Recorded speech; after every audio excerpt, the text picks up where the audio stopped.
panyarsa. Wilujeng tepang dangu sareng acara matuh dongeng enteng pangbeberahmana. Mang Jaya sapara kanca bade neraskeun hanca dongeng nu katunda. Carios nyambung judulna Rusiah Tunjung Sari. Ieu dongeng para mitra karangan Watatang ayeuna teh nincak bagian ka-5. An urang sami-sami ngabandungan paramlan dugi ka titis tulisna. Mulih ka jati mulang ka asal. Naha anjeunna pupuskeun panyawat atanapi aya nu dolim. Mangga urang teraskin hanca dongengna etang-etang hiburan pangbeberahman. Rebun-rebun keneh sabada masyarakat sarolat subuh di masjid. Kabeh pada daratang awewe lalaki bari saurang ge eueuh nu teu ngarasa kaget. Kabejaan Bapa Ramlan maot teh. Nu dipage kaget nama dumeh teu ngadenge teu ningali gering. Geus jadi kabiasaan satiap aya anu kapapatenan. Masyarakat satempat pada jul-jul. Bati sarerea bad nyaeta para mitra sadaya. Sarerea mere bantuan saridona. Masing-masing saridona masing-masing tanda milu bela sungkawa. Ka kulawarga nu ditinggalkeun maot. Sajabati kitu pada nanyakeun jam sabaraha maotna. Gering naon atawa panyakit naon. Nya Kuneng Dewi dibejakeun satara basna. Alatana mah ngaluga-lugakeun getih. Atuh nu ngalayad sanggeus narima katerangan kitu ti Neng Dewi. Rupa-rupa timuruna. Aya nu nyebutkeun panyakit jantung, aya nu nyebutkeun panyakit paru-paru, samalah aya oge nu boga timuru yen Bapa Ramlan ngaluga-lugakeun getih. Nepi ka maotna teh ku pangheureyan jalma nu dolim, atawa nu kasebut diwerejit, diganggaong atawa diteluh. Tapi walahu alam sabab kabeh oge ukur dipapara. Beuki beurang semah beuki loba nu timana pada daratang. Kasebut kula warga nu kapapatenan caririk silih rangkul jeung Neng Dewi. Dari budedah mah sanajan geus sadar oge. Teu kaluar-luar ti kamar pada narungguan ku opat urang kalawan. Pada nyaritaan sangkan ulah terus-terusan dipake leutik hate. Kudu sobar, kudu pasrah ditinggalkeun kudu jadi salaki, mulang ka alam barja. Teu kacaturkeun dina uras-urusna mayit caturkeun geus dikubur kalawan. Atuh anu ngajajabkeun ka kuburan aya ratusna urang awewe lalaki. Kitu deui kabeh karyawan almarhum daratang, sabab isu keneh ku Japar dibejaan. Sakumaha biasa turun nurutkeun kapercayaan masing-masing. Satiap kapapatenan peutingna sok diayakeun tahlilan. Samodel maotna Bapa Ramlan peuting bada Isa, kula wargana ngayakeun tahlilan. Atuh nu daratang loba pisan tepi ka pinuh ka teras-teras. Da puguh Bapa Ramlan di pikolot ari katamah-tamah loba amalna. Sanggeus semah baralik tur kursi jeung meja geus dikajerokeun. Japar jeung Mang Kanta Katut Udin ngariung di rohangan tamu.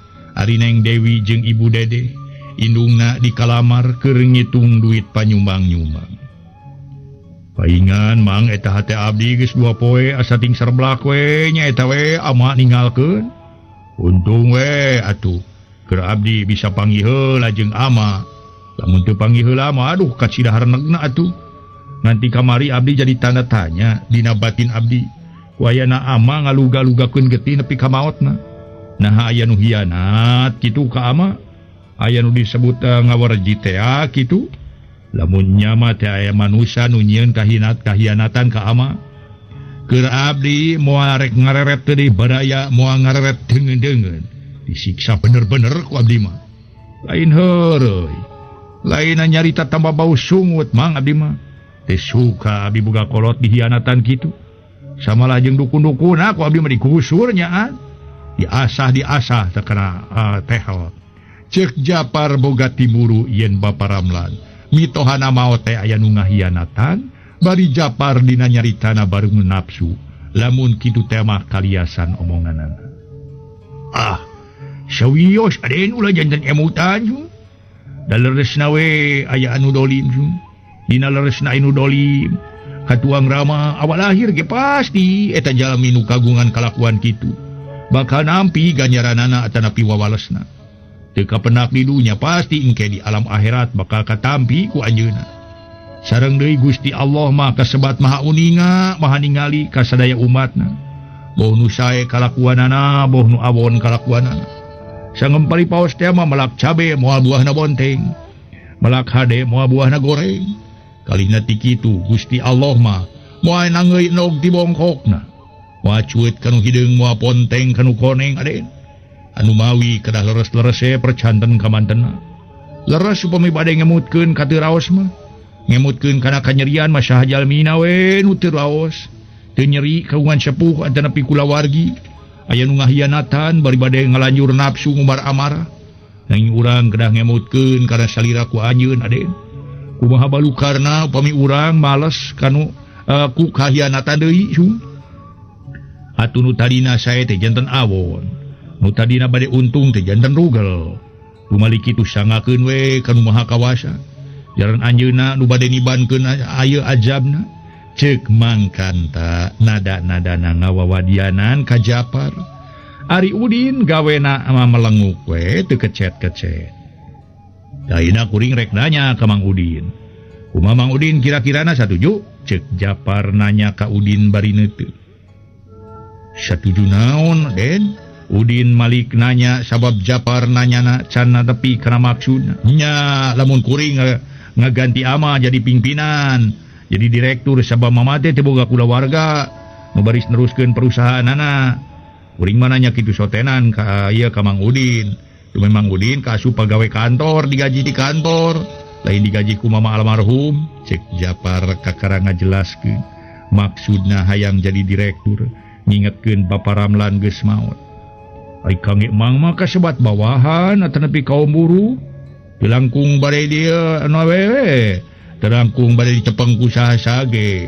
mun sakinten tiasa dituturkeun ku bawahan we kalayan tiasa ningkatkeun nasibna mun eta ibu parantos miwarang ka Aden kedah neraskeun nyepeng perusahaan almarhum temal Udin mernah pisan dina nyaritana hari ini tah mah acan ngan pasti bakal diganti ku kuring sabab saha deui nu baris neruskeun nyakel perusahaan ari lain kulawarga nanya diri kuring pribadi mah kepunten Aden manawi henteu lepat ku kupingan saur Aden almarhum teu kagungan kulawarga kalayan Aden parantos kagungan keyakinan bade neraskeun nyepeng perusahaan upi ieu Neng Dewi sumun garwa Aden sanes kulawargana almarhum Papa Neng Dewi teh putrana kalayan mung hiji-hijina bener pemajikan kuring anak almarhum teh mah ngan awewe moal bisa sarua jeung lalaki atuh dina ngurus kamajuan perusahaan sanajan perusahaan dicekel ku kuring ge sarua we jeung dicekel ku pamajikan kuring atuh tema Japar sigenu egois naker para mitra asa aing teu deungeun asa aing pang benerna mung eta we Aden kangge kapercantenan sadayana padamel yen Aden ngagentos almarhum janten direktur atanapi janten pengusahaan naon ada pengusaha naon mah kitu mohon mang mah naroskeun kitu sotenan bilih diantawis pada lain teu percanten jalannya kitu Aden kasebat jalmi mah teu sami pangemutna tong bujang sareng nu sanes sanaos sareng saderek oge sok aya we nu teu samina nanging kitu ge hatur punten sanes emang teu percanten ka Aden mung mah bilih aya padamal nu teu percanten atanapi kirang percanten cek Udin saolah-olah menta bukti tanda kapercayaan yen Japar dijadikeun direktur atawa diangkat jadi direktur ku Ibu Dedeh pamajikanana almarhum. Ai pikeun tanda kapercayaan mah Ibu we sina nyan surat pengangkatan yen kuring jadi direktur pengurus perusahaan. Tema Japar kalawan pokna deui tumanya ka mangkanta nu keur melengu ka bari ngabandungan kana caritaan Japar jeung Udin. Cing kumaha pamikir mangkanta? Aku henteu lamun kuring minta surat pernyataan di Ibu kuring diangkat jadi direktur ai kangge emang mangiringan we sakumaha saena sun kumaha pedahna jangan Aden anu kagungan maksad celentang sanggem tanggal walerna sun cek mangkanta teu mere pandangan naon-naon tur dina nyaritana make rada mesem iya tuh puguh we moal pati-pati kuring daek diangkat jadi direktur lamun teu sanggup tanggung jawabna segala rupana bahwa tanggung jawab dina maju mundurna perusahaan atau dina untung rugina perusahaan oge tanggung jawab dina kahirupan para karyawan atau dina penghasilanana gede leutik diserenkeun ka Ibu dan sanggeus dipotong keperluan kantor samodel gaji kejaji karyawan mayar listrik mayar ledeng jeung mayar telepon tema Japar geus bisa ngatur dina nyekel perusahaan. Sae aduh pemikitu mah adenya mudah-mudahan we sabada cepeng ku aden aya dina kamajengan cek Mang Kanta geus kitu mah tuluy ngarampi sabab geus ampir jam 12. Japar sarena di kamar nu hiji deui misa sorangan sabab Neng Dewi maturan Ibu Dedah indungna. Atuh Mang Kanta jeung Udin di kamar manehanana. Tadi nama Udin rek balik ka panyewaanana ngan ku Mang Kanta dicarek. Carek balik sabab geus peuting teuing. Gancangna ieu carita tutup 7na Bapa Ramlan. Neng Dewi jeung Japar baralik ka imahna. Sabab melang ukur aya biijot sorangan. Nya ti harita Japar katingali getol pisan ka kantor. Dan sawaktu-waktu tara balik alesana matuluy nguruskeun ternak hayam. Aya sapeuting aya 2 peuting tara balik nate. Padahal ngadon kilir kanu ngora nyeta rohaiti teh. Atuh Neng Dewi mah percaya we kana omongan nu jadi salaki. Ceuk pikirna rek jujur heg rek teu jujur heg da eukeur-eukeurna. Sing saha nu ngadahar cabe atawa cengek eta nu ngarasa ladana. Sing saha nu ngarampaskeun eta nu ngarasa panasna. Itu pamadegan Neng Dewi. Dina hiji poe waktuna Japar ngantor kene. Diijot nyarita bari mesekan kentang. Atuh Neng Dewi keur nyulam lawon pitaplakeun meja bari diukna dina kursi hoe.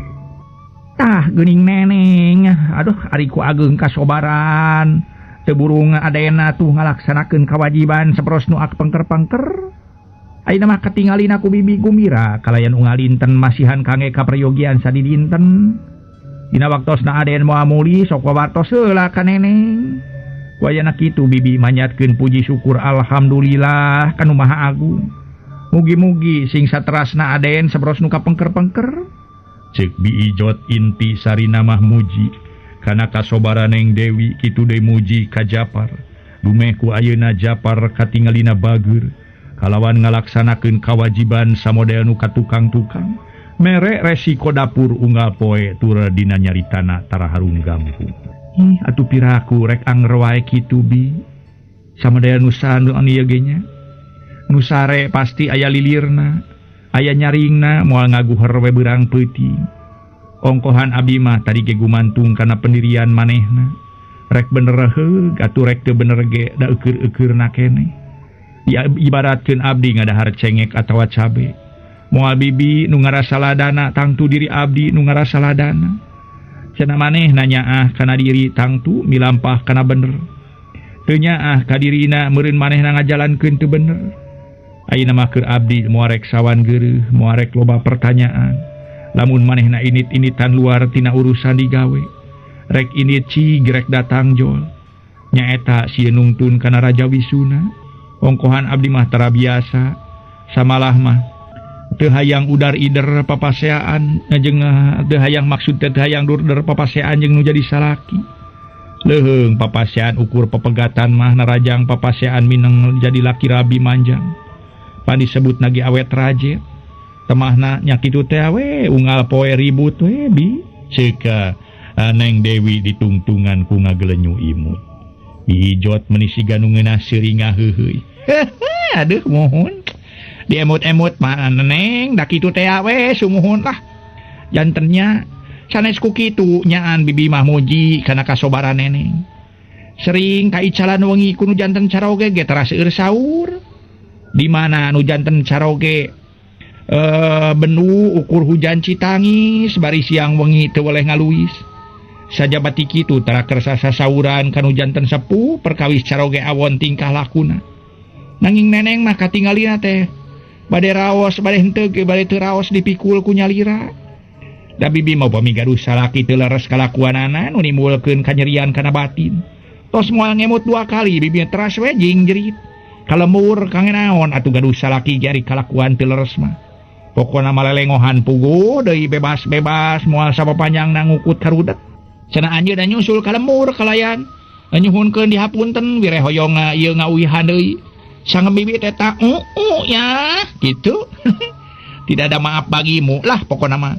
Karena kamu bukan pria sejati, tapi pria borokokok, si borokokok monyong. Aduh, edan aja neneng. Cek Bi Ijot. Hitung-tunganku seri dengan hehei. Atu Neng Dewi nyeleketik hate. Atu nyeleketik hate na asa kahibur kuno jadi lajang. Kalawan Bi Ijot pok nyarita deui. Eta kunaon margina neneng tara kersa sasauran kanu janten sepuh. Tina perkawis kamari ieu Aden sering ngantun-ngantunkeun wengi. Nah sieun diseuselan kuno janten sepuh. Lain sieun diambek tara cacarita kanu jadi kolot Bi. Tapi ngaragangan bisi ngaganggu karena pipikiran nu jadi kolot. Da saorana nu jadi kolot oge milu teu ngeunah lamun abdi meunang kanyerian tinu jadi salaki. Samalah lamun kolotna anu kurang asak jeujehan mah sok aya nu ngarojokan nitah menta diserahkeun. Nya kajaba lamun anakna kacida-cida teuing mah dinya nyeri kudu jadi salaki. Komo bari seueuh ku siksa maka kara kolotna turun tangan. Da kolotna ngarestuan anakna dikawin, laina siksaeun, lain nitah kudu dinya nyeri ku salakina kitu. Ceuk Neng Dewi tuluy ngaleos ka jero. Masangkeun taplak meja meunang nyulam sisina. Atuh Bi Ijot tuluy barang gawe di dapur. Kituna teh Bi Ijot kana barang gawe gesat-gesut. Gesat-gesutna keur ongkoh waktu geus ampir manjing kawan Cilohor. Sok ingis nu jadi dunungan lalaki kaburu bali. Di kantorna samalah Neng Dewi oge. Tas masangkeun taplak meja teh mantuan barang gawe di dapur. Ongkohan Neng Dewi tara nganelkeun teuing lanyangna para mitra sadaya. Dina urusan pagawean mah. Atuh dina urusan kitu jeung deui Neng Dewi tara umaing para wargi tara bentik curug balas nunjuk. Geus arasak magancang we disadiakeun dina meja jeung piring alas anu dua ditangkupkeun. Atuh cai herang para wargi sadaya dina gelas gede geus nangalang harita teh ditutupan. Nincap kana jam 3 harita para wargi sadaya. Harita teh Japar geus balik ti kantorna. Ngaso heula para mitra sadaya, ngaso heula.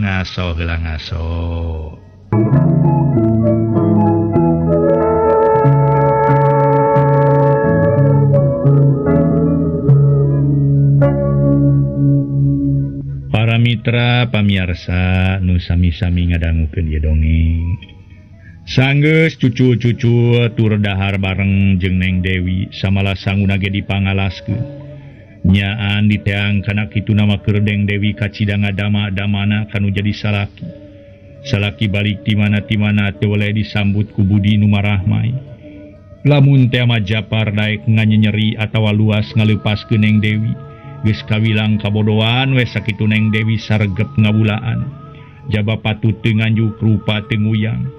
Karena barang gawe titih rintih pendek nama eueuh cawadeunana. Payus mun disebut istri sajati wanoja wijaksana. Da memang kitu kanyataanana lain saukur babasaan. Sorena kira bada asar Japar jeung Neng Dewi naringis di teras. Samalah Japar mah baris nying hareupan cai kopi ngebul kene. Nyari wi ari meni ampir kabopohokeun akang teh. Itu tadi rek nanyakeun perkara ibu teh ya. Nah ku Dewi geus dicaritakeun soal akang minta diangkat jadi direktur. Ceuk Japar barina teh. Mangkuk nama waktos abdi sareng Bi Ijot wangsu ti pasar lajeng sinang ka ibu kalayan pamunut akang terus disanggemkeun ka ibu. Kumaha ceuk ibu? Japar teu leupas tina paneuteupeuna. Saur ibu mah pek wae rek dipanguruskeun mah ngan sing bisa we ngurus parusahaan. Tur sing bisa mingpina pagawe disagijieun ti eta. Pokok kahiji sing jujur ulah nepi ka perusahaan awut-awutan. Pagawe teu kagaji, komo bari hutang teu kabayar mah. Sajaba ti eta nimulkeun kasusah sarerea. Nu akhirna moal aya kapercayaan deui. Tiraku deui atuh wi. Ari akang boga kalakuan teu jujur onaman mah. Sarua we jeung nyakek beheung sorangan atawa nyapatkeun ti koro sorangan. Asok aya basa kieu kudu sabana sariksa ulah sabana saboga. Sajabana ti eta aya basa banda kolot sarua jeung bana anak. Bana anak sarua jeung bana kolot. Syukur we geus dicaritakeun ka ibu mah. Insyaallah isukan balik ti kantor rek nyimpang ka ibu. Kahiji ngalongok ibu atuh kaduana rek nuluykeun caritaan Dewi. Katiluna rek nekenkeun surat babaku nama. Cek Japar pinter nyarita nama. Nyebutkeun banda kolot sarua jeung banda anak. Banda anak sarua jeung banda kolot. Padahal dina praktek nama teu bisa kitu. Banda kolot tetep nu kolot. Banda anak tetep nu anak. Kajaba lamun kolot nageus areuweuh ti dunya kakara banda kolot bisa diaku banda anak. Bade nawiskeun serat naon ka ibu teh Kang? Tanya Neng Dewi bari neuteuk. Eta nekenkeun surat pengangkatan jadi direktur ngarah karyawan nyerahun. Akang jadi direktur nyakel perusahaan mama almarhum. Atuh rek jeung Dewi ayo ka ditu ka ibuna. Beureun akang balik ti kantor ka dieu heula. Mangawe engkang nyalira ti kantor langsung ka ibu. Muli heula mah atuh belot deui ka tamih ongkos deui kana beca. Mung abdi ningalan heula seratna. Nah, atuh rek ningalan itu mah tuh dina map di kamar. Cek Japar tuluy ka jero nyokot map. Song surat pengangkatan meunang nyieun manehanana disodorkeun ka Neng Dewi tuluy di ilo anu eusina ku basa Indonesia. Yang bertanda tangan di bawah ini saya Ibu Dedeh Ala Ramlan, istri almarhum Bapak Lamran. Pada hari ini saya mengangkat Saudara Japar sebagai sekretaris CP Purnama menjadi direktur CP tersebut dengan ketentuan mengelola memimpin perusahaan sesuai dengan jabatannya. Surat pengangkatan ini dapat dirubah atau dicabut bila mana diperlukan. Demikian bunyi surat pengangkatan ini ditandatangani bersama pada waktu pikiran masing-masing sedang sehat. Kitu eusina surat pengangkatan nu diilo ku Neng Dewi. Meunang nyieun Japar tur ngetik nage ku manehna sorangan. Song atuh surat dibikin deui ka Japar. Kalawan ku Japar diasupkeun kana map kalawananya. Cukup sakitu we. Cekap sakitu mah Kang mung sakitu we ti abdi mah sakumaha kasauran ibu. Nu disangemkeun ku abdi tadi kedah diperhatoskeun. Muhun kahiji sing jujur, kadua sing tiasa ngurus perusahaan, atuh sametan sing tiasa kabayar boh sasen sapeser, sametana ka perorangan boh ka sametan ka bank. Kitu deui karyawan sing tiasa kabayar, ulah nepi ka gaji karyawan diengke-engke. Kitu tah Kang, ceuk Neng Dewi. Ngawuwuh amanat nu jadi salaki. Geus eueuh obrolkeun deui mah Neng Dewi kacai bebersih. Sabab geus burit. Di luar geus harieum beungeut. Nu moal lila deui oge para mitra ngancik kawanci magrib. Kocapkeun isukna jam 2:30 Japar balik di kantor terus nyimpang ka imah Ibu Dede. Nu maksudna tayalian reka nekenkeun surat pengangkatan jadi direktur. Pareng di luar aya mangkanta badega Ibu Dede. Keur ngoredan jukut sisi tembok di pongpok imah. Assalamualaikum. Japar sisi narieun make uluk salam. Waalaikumsalam. Ai, geuning aden kumaha mang aden? Cek mangkanta barisa salama. Pangestu mang ari ibu aya mang? Aya den keke urang wartosan heula nya. Namanya teh nuju di pengker sun, banga calik-calik aden calik. Cek mangkanta tuluy ngaleos jalan ka tukang. Rek ngabejaan Ibu Dedeh dununganana. Den, aya deui Japar, Den. Aya Japar jeung si Neng. Teu sun anjeunna we nyalira sun. Di manaina Japarna? Di payun, Den. Temal mangkanta. Oloyong Ibu Dedeh ka jero berai mukakeun panto. Atuh Japar ngorejat gancang nyampeurkeun. Budak mang, Japar sungkem kalawan nyium kana leungeun. Cager kumari si Neng. Pangestu Bu. Sok atuh di jero. Bus Japar ka jero gek diuk dina kursi. Bari ngalahun emap. Gero Ibu Dedeh ngagegero mangkanta di titah mairan cai. Sauyos bola teu kedah ngarepotkeun Bu. Cek Japar meuni sopan. Henteu da ti kantor non teh melintas di kantor Asep teh nya langsung ka dieu. Sungun di kantor terus ka dieu Bu. Kumaha di kantor eueuh naon-naon? Cek Ibu Dedeh bari ngeserkeun asbak. Sabab mangkanta nuna cai. Geus wios Bu. Syukur eueuh naon-naon mah omat ibu mihapekeunnya di kantor. Sing beunang diandelkeun sabab eueuh deui nu diandelkeun bintang ti anak. Nyatana Asep ari teu dipanguruskeun ku anak rek usaha deui. Teu aya kaperluan naon-naon ka ibu. Manawi ti kantor teras ka dieu teh saperkawis ngalayan ibu. da saur Dewi seringa sing sering panglayatkeun ibu.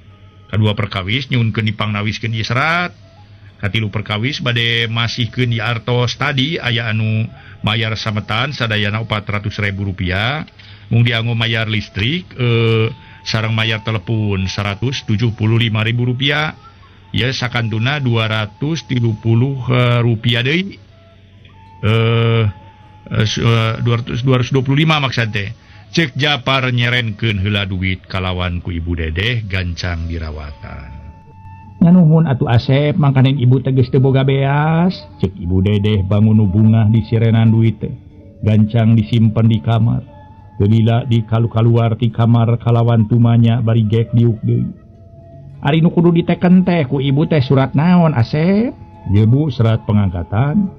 Pengangkatan naon? Ibu Dedeh netep kana map nu dibuka ku Japar. Mun pengangkatan abdi ngagentos almarhum mama janten direktur. Temal Japar bari ngasongkeun surat kalawan Ibu Dedeh di ilo heula. Lah Asep mah make jeung kudu nyieun surat pengangkatan sagala kawas jeung deungeun-deungeun bae. Teu kudu make surat-suratan pengangkatan, kabeh karyawan ge nyahoeun Asep teh minantu ibu. Nya beudang disebutkeun sarua keneh we anak. Lamun kitu ibu oper alih perusahaan kabatur kakara make surat pernyataan. Muhun sadayana karyawan tos aruningaeun da mah Bu. Abdi mantu ibu tapi kasebat putra ibu. Nah, nanging pihak luar mah tangtos moal uningan. Dina abdi nyebatkeun ngagentos mama ge gacan kantaran percanteneun. Hari kitu mah aya buktosna serat pernyataan ti ibu tangtos percanteneun dina waktosna abdi aya kaperyogian. Ngadongkapan ka tiap-tiap perusahaan nu kagungan sametan. Jeung deui teh peryogina mah nyaeta kaparalanganan-langanan supados sadayana uningan. Tembal Japar. Ceg surat dicekel deui ku Ibu Dedeh kalawan di ilo. Keur kitu torojol mangkanta. Norojol mawa dodol kacang setengah keler. Tur dibakian cag ditunda dina meja. Bari ngareret kana surat nu keur di ilo keneh ku Ibu Dedeh. Dina kituna teh mangkanta make pirajeunna nanyakeun. "Oi surat ti saha sun, Den?" "Ya Asep nyieun surat pengangkatan." "Pengangkatan naon, Den?" Mangkanta talete tuluy diuk dijireun Japar. "Surat pengangkatan jadi direktur ngurus perusahaan." Temal Ibu Dedeh bari nunas surat can wani neken. Eta panginten supados aya cepengeun kang anjeunna su." "Tanya kitu mang supaya aya cekeleun abdi jeung aya kepercayaan we abdi nguruskeun perusahaan pang-pang nama ti pihak nu sanes. Nu aya patula patalina sareng perusahaan urang." Cek Japar asa dibantu ku mangkanta. Nyatuna naon ku ibu diteken ye surat pengangkatan ngan mihapekeun sing jujur ngurus perusahaan. Ulah tepi ka kolot geus eueuh teh morosot dina kamajuanana mangkaning boga hutang ka bank. Meunang sakieu-kieuna gancang serenkeun ka ibu, meunang sakitu sakieu. Ke ku ibu diatur disetorkeun deposito ka bank. Sabaraha atuh ke resiko Asep sabaraha. Gaji mah beda deui, ieu mah disebut uang makan. Piraku deui atuh Bu, abdi bade ngajalankeun teu jujur. Atuh sami we abdi nyapatkeun beuheung pribadi sareng ngreksa ka sepuh. Tema Japar ngebrehkeun kabersihan hate. "Kumaha tuh mangkanta? Kumaha naon teh asun teh?" Cik mangkanta bari ngareret. "Nya perkara ieu surat nah teken wae kitu ku abdi." Cek Ibu Dedeh make nanyakeun heula ka mangkanta kasebut badegana. Atuh mangkanta samemeh ngajawab teh seuri heula. "Aduh, ari Nen ngangge naroskeun ka Mang su." "Eta mah teh langkung Nen nyaran Nen anu kagungan wewenang su." "Atuh sarengna deui Mang mah mung sakadar janten badega upami bade naroskeun oge kaneng Dewi ka putra Nen su." Nyatuna naon ku ibu diteken. Ngan sakitu we ti ibu manya menta sing jujur, sing beunang dianalkeun nyakala perusahaan teh. Cek Ibu Dedeh geus kitu mah kakara daek neken, kitu deui Japar neken. Puguh Japar ngarasa bungah ku ayana Ibu Dedeh mitohana.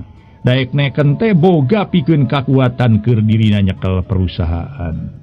Lila sabada Japar nginum heula tuluy pamitan bali, bari mawa hate nu pinuh ku rasa bunga. Sanggeus Japar eueuh Ibu Dedeh pokna.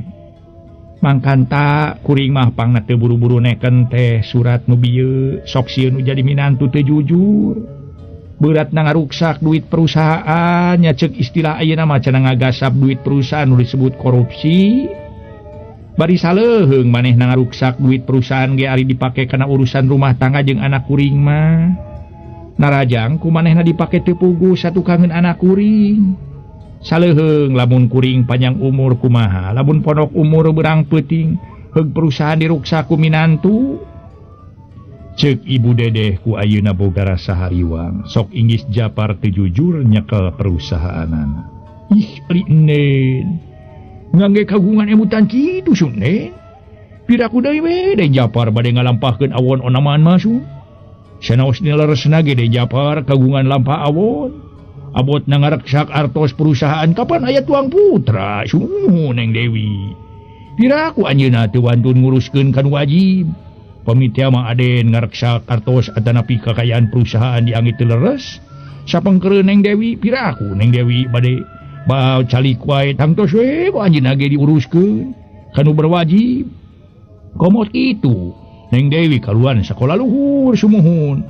Kantos kuliah sana sanos mung tingkat OEG. Tingkat 3 atos janten kana ieu atos ngartos kana hukum temal mangkanta nada-nadana boga kayakinan yen Japar jalma jujur. Bener anak kuring ge moal cicingeun ai kitu teh mah tur manehna wani nguruskeun kan wajib ngan kudu boga dasar we pikeun kakuatan manehna. Da pelaturan ayeuna mah nu berwajib oge teu bisa ngahukuman kitu bae lamun teu aya fakta mah tinunungtut. Lamun kitu almarhum bapana si Neng wasiat heula nitah neruskeun perusahaan. Kakara keur si Neng aya kakuatan pikeun nungtut. Kitu ge lamun wasiat ti almarhum asa cara tertulis mah kakara bisa diterima kudu berwajib. Kapan almarhum basa rek maotna teh teu kungsi amanat naon-naon boh ka si Neng boh ka kuring. Da ujug-ujug teu bisa nyarita we meureun kumangkanta ge kanyahoan atawa katingali. Cek ibu dedeh ngerasa hariwang ka akhirna ke inggis kubisi rempan kusugan inggis Japar minantuna ngaruksak kakayaan perusahaan. Bios nen tong janten emutan jalan serat perantos ditawis ku nen aya naon-naon mak mangge moal cicingeun tangtos ngiring tanggal waler we nen nya sanajan mangkanta rek ngabantu oge atawa milu tanggung jawab. Rek kumaha bisa ngabela nasi Neng ari eueuh fakta napikeun kakuatan mah. Da sagarupa ge kudu aya fakta napikeun ungtut. Temal ibu dedeh tuluy ngaleos rek kacai, rek abdas sabab geus waktuna ngalaksanakeun salat asar. Atuh mangkanta mawa cangkir urut nyuguhan Japar. Tuluy manehna beberes sakumaha biasa. Geus tara kudu diparentah deui mangkanta beberes boh di dapur pon kitu deui di imah. Da imah ku sakitu wae mah kumangkanta ge bisa kaurus. Nyaan para mitra mangkanta bebela nate ka kulawarga eta Bapak Wikanta para wargi. Nya eta para mitra sada Bapak Ramlan maksudna. Ka kulawarga Bapak Ramlan anu mana ayeuna parantos mulih ka Jati mulang ka asal. Sok sanaos carogena parantos teu aya itras we mangkanta nyaeta manehna ulun kumawula ka ibu dede. Ngaso heula para mitra nu mulia, ngaso heula ngaso.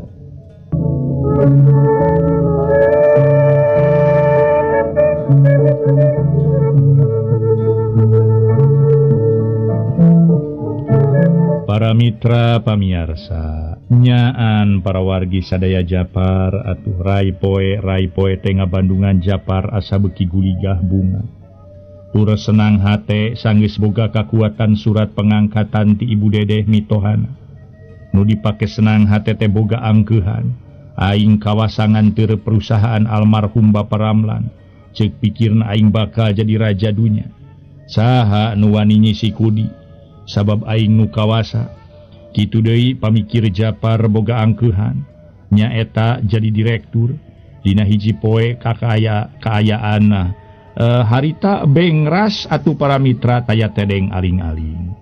Mega ting arendat manu kapinis jeung ting kalayang ting serepet silih samber jeung baturna. Siga nu keur hareureuy lir budak nu keur ucing-ucingan.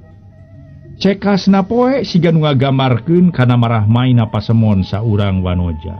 Taya Neng Dewi Mulyani, istri sajati wanoja wijaksana tur gede kasobaran, keur ngobrol jeung nu jadi lanjang. Nyaan ayeuna mah Aden katinggalina ku bibi meuni mikadeudeuh ka neneng teh. Tiap mulih ngadamel sok ka barang canak tuangeun boh bubuahan, boh kue atanapi martabak. Bibi ge ngiring wareg nanda rezeki ti Aden. Mugi-mugi we sing saterasna Aden mikadeudeuhna ka neneng kalayan sing kapenak. Sing papenak sareng kasinugrahaan atanapi papenak sareng kajembaran di wuwuh awet jodona. Panginten bibi ge ngiring bingah we pami neneng papenak sareng kajembaran teh. Tos kantenan tuang ibu moal teu tiis ceuli herang panon. Ningal atuh nu jantenna putra dina lebet laki rabina repeh rapi, runtut raut sauyunan, silih asah, silih asuh, silih asih. Sareng ayeuna mah Aden katingali meuni asa montok. Atuh ngadamalna suhud sabada janten direktur. Lain direktur atuh bi direktur meureun. Tah leres mun dimaksud bibi ge mun direktur. Cek bi Ijot tetep nyebut direktur. Iraku atuh bi manehna rek kitu bae mah eueuh lilirna eueuh sadarna. Sakitu ku inung abdi geus diangkat jadi direktur. Lamun meunang kepercayaan teh mah meunang kepercayaan ti inung abdi. Lamun teu nyaah maka abdi jeung ka inung abdi asa abong deui. Meureun nincak kana bari basa nu asih dipulang sengit atawa nulungan anjing kadempet geus ditulungan malik ngegel malik nyegag. Komo ayeuna lamun dikersakeun ku nu maha kawasa mah abdi geus 2 bulan ieu teh ceuk Neng Dewi. Naon parantos 2 sasi teh neneng? Cek bi Ijot neuteub siga nu kaget. Nya abdi sugan nuluy kalawan dikersakeun ku nu maha kawasa keur ngandeg geus 2 bulan ayeuna. Ah, nu leres neneng. Nya anbi geus 2 bulan keur abdi mah moal ngabobodo. Alhamdulillahirabbil alamin. Nuhun geulis nuhun. Bibi ngirang bingah upami leres teh mah. Neneng nuju nganeg tos 2 sasi nu hartosna tos bade kagungan piji mateun. Tah geuning neneng ari ageung kasobaran mah teu burung papenak sareng kasinugrahaan. Da nya kitu ketang sagalupi oge kedah aya kasobaran. Tada teuing we tuang ibu bingaheunana bakal kagungan putu. Mangkaning neneng ti kapungkur palai kagungan putra. Name ayeuna diijabah ku Allah dupi Aden parantos uningaeun neneng nuju nganeg. Cek bi Ijot para mitra milu bungah ku ayana Neng Dewi keur kakandungan geus 2 bulan. Acan bebeja ka karaka bibi we. Ngawawartos ka Aden neneng. Tangtos Aden ge moal teu bingaheun temenan. Sawios ke katuang ibu mah teu acan wartos ge utamina mah ka Aden jalaran di henteu teh ge tetesan getih Aden. Nyaan bibi ngiring bingah neneng mugi-mugi we sing janten murang kali anu soleh kalayan panjang yuswana. Ageung darajatna luhur harkatna sajabiti kitu sing tiasa ngangkat kanu janten ibu Rama sawangsulna teu kagungan putra upami kagungan itu ieu teh moal aya nu neraskeun eta neneng upami kagungan putra palai pameget atanapi istri. Cek bi Ijot bari teu leupas tina paneuteupna. Keur abdi mabi nu ngresak kumaha nu ngresakeun we rek lalaki rek awewe ge bali teh teuing. Pokona mah hayang boga anak nu soleh tur gede kasobaran. Oge aya gunana pikeun nusa bangsa katut agama. Leres ketang neneng lah pada istri bade pameget ge sami wae. Da istri ge kaungan caroge atuh pameget kaungan istri muhun kaungan bojo. Cek bi Ijot. Keur kitu pucenghis aya saurang lalaki tumpak motor. Barang diteges-teges si horeng si mana horeng nu tumpak motor teh Japar salakina Neng Dewi. Atuh bi Ijot meuni curingha kalawan pokna. Ameng geuning Aden panjanten teh saha? Tuh neneng ayeuna mah kagungan di motor. Alhamdulillah bi Ijot kuring bisa kabeuli deui motor. Harita teh lumayan oge da bebeja ka kuring oge rek meuli motor teh. Cek Neng Dewi. Aduh Aden neme terang bibi mah yeuh nyaan meuni hebring. Alhamdulillah bi Ijot kabeuli di motor yeuh. Sabaraha teteh pangaosna teh Aden? Harita bi Ijot nyarita murah bi ngan 1 juta 1.200.000 bubuhan tinu butuh duit ya. Di toko mah can menang meureun mah. Naon teh kana 2 juta mah teh mah Japar tuluy ka jero. dituturkeun ku Neng Dewi. Bus Japar ka kamar cucul-cucul disalib. Ari Neng Dewi gancang mairan cai ente haneut keneh kana gelas gede. Atuh diijot ngahaneutkeun angeun sop. Ngaso heula para mitra sadaya, ngaso.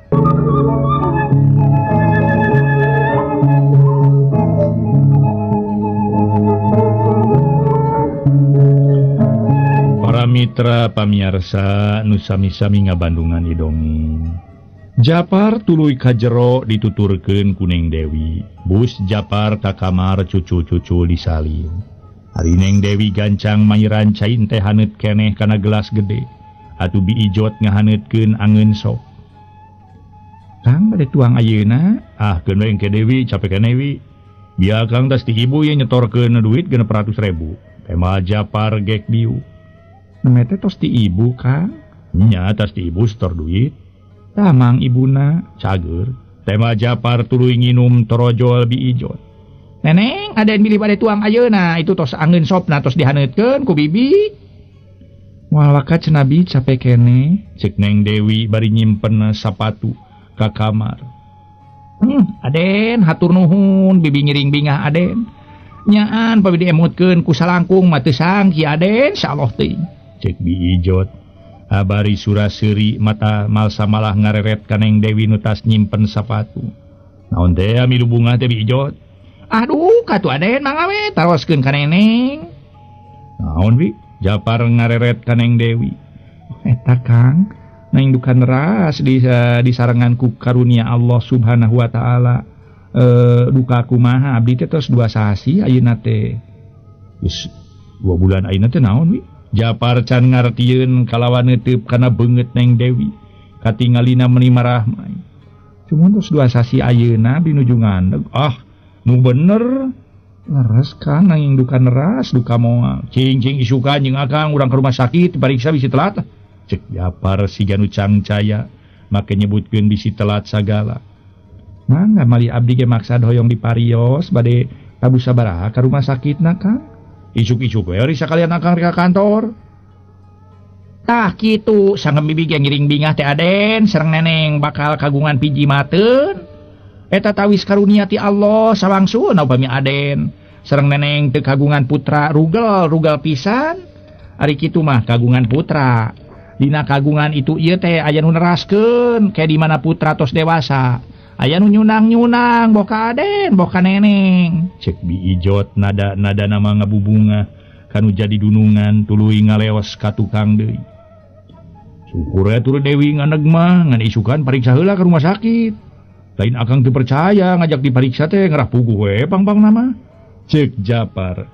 Para mitra dina nyaritana teh sapa sederhana henteu katingali nu atoh bakal boga anak.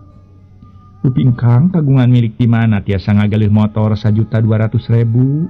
Neng Dewi ngalegot nanyakeun urusan motor, kapan hasil usaha akang tina ternak hayam pedaging dea. Jeung tina nog sabab ayeuna mah lain kana hayam pedaging wae ngan ngukut hayam petelur. Nuhun we ari aya kamajengan tina ngukut hayam. Mung eta tada teuing Kang repotna ngajagang 2 perusahaan. Mana nyepeng urusan kantor, mana ngurus hayam. Cek Neng Dewi ngaraskeun kanu jadi salaki. Nya, puguh we lamun ngingetkeun kana karipu mawi. Mana tanggung jawab di kantor, mana ngurus usaha kana hayam. Lamun akang teu ngingetkeun boga kewajiban ngabayuan nu jadi anak pamajikan. Nyatana Dewi jeung teu karunya ka ibu moal ti susu ti dungdung teuing. Ngan akang inget boga kewajiban bari hayang nyubadanan anu ngabungakeun keur ka Dewi. Lumatak lamun akang teu balik sapoe 2 poe teh ulah boga prasangka nu lain-lain. Nu hartina akang disangka boga di pamajikan atawa nyanung. Cek Japar kawas nu heueuh make ngomongan kanu jadi pamajikan. Ulah boga prasangka itu ieu padahal geus aya kana 5 bulana boga deui pamajikan alias nyanung kangaran Rohaeti anu kiwari Rohaeti jadi senang seubeuh dahar loba pake samalah keur merdi hayang ngaromak imah digedongkeun. Tur ku Japar geus disanggupan menta tempo 2 bulan. Da eta Rohaeti bisa tur pinter ngarayuna kanu jadi salaki. Pinter ngeretna kanu jadi salaki. Sedeng Dewi memboga imah nu manehna menang mangmelikeun ibu dedeh inungna. Boga gelang pamereti inungna iwa kongkorong tanamas kawin ti Japar, kitu ge kulang jeung kongkorong ke digasab ku Japar, cenah eta dijual dipake ngamodal kana hayam, padahal dipake mas kawin karo Haeti. Atuh duit ladang ngajual motor dipake kawin, ningangkeun di Neng Dewi hiji istri nu sajati, wanoda nu wijaksana tur bersih hate kala kapokna teh. Kang abdi mah tika pungkur ge teh gaduh hate geuneuk malik caang bulan 14 lebar jalan sasapuan, teh gaduh prasangka nu teu kantenan ka salira engkang teh. Sangem abdi ge eta mah teu langkung engkang we. Bade jujur bade henteu jalaran kangge salira engkang kene. Raos teu raosna atuh. Karaos ku engkang kene aya paripalos malak cabe moal buahna bonteng. Kitu caritaanana Neng Dewi. Lamun anu ngadengekeunana sadar pasti ngalenyap. Rumasa yen dirina boga lampah serong. Da puguh ningang di lalaki renyul, aya caritaan tinu jadi pamajikan teh lumaku nu jujur, beungeut nyi ngahareup ati mungkir, geus kitu mah Japar kakara ngajak dahar tuluy dahar, jeung nu jadi pamajikan bangun anu ponyona. Isukna Neng Dewi indit ka rumah sakit dibarengan ku Japar salakina, rek dipariksa ka dokter ahli kandungan. Ngaso heula para mitra anu mulia, ngaso.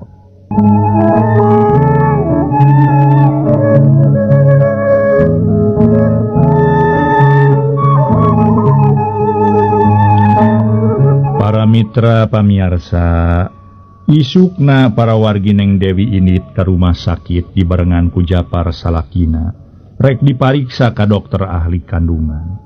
Nu teu kacaturkeun dina urusan pamariksaan ngan anu jelas Neng Dewi bener-bener keur ngandeg samalah nurutkeun pamariksaan dokter mah geus 3 bulan. Memang ari katingalina kudu jadi pamajikan jeung kudu jadi mitoha mah Japar teh jujur. Nu hartina teu boga lampah serong. Resiko sapopoe ngocor. Kanu jadi mitoha aya 2 minggu sakali, aya sabulan sakali sok setor hasil tina perusahaan. Boga motor nyebutkeun hasil tina usaha kana hayam. Padahal bisa ngabayuan pamajikana 2 jeung bisa meuli motor teh meunang ngagasab di kantor. Ceuk zaman ayeuna teh mah korupsi. Atuh setor kanu jadi mitoha sesana nu dibancang ku manehna. Samode ti heula aya nu mayar hutang 1,5 juta dibikeun ka mitohana mah 400.000. Kitu ge ceuk manehna sawareh dipake mayar listrik jeung telepon 170.000. Nu katarima bersih mah ku ibu dedeh ngan 230.000. Ku manehna 1,1 juta. Duit sakitu teh diserenkeun kabeh karo Haeti pamajikanana nu ngora. Danya kitu ceuk tadi ge ngaran Rohaeti dina ieu carita. Kasebut awewe pangeretan tur pinter dina ngarayuna lalaki. Ongkohan Rohaeti henteu sabombrong teu weleh dudukun. Nyaan ayeuna mah Rohaeti senangna. Teu kurang ku dahareun teu kurang ku pake ceuk cohagna dahar kari am pake karirap. Sajabana teu kurang ku dahar jeung pake teh reuncem ku perhiasan. Imah nu tadina imah panggung geus jadi gedong tur boga lanyang katelah awang. Sanajan lanyang geus nyedek ka tengah tubuh oge, ari kana barang gawe nama singernaker, lamun nyarita cawewer jeung lenger keneh sakitu kulit geus peot jaramieun oge. Waktosna para mitra sadaya, rupina dugi ka dieu bae heula carios nyambung anu judulna Rusiah Tunjung Sari.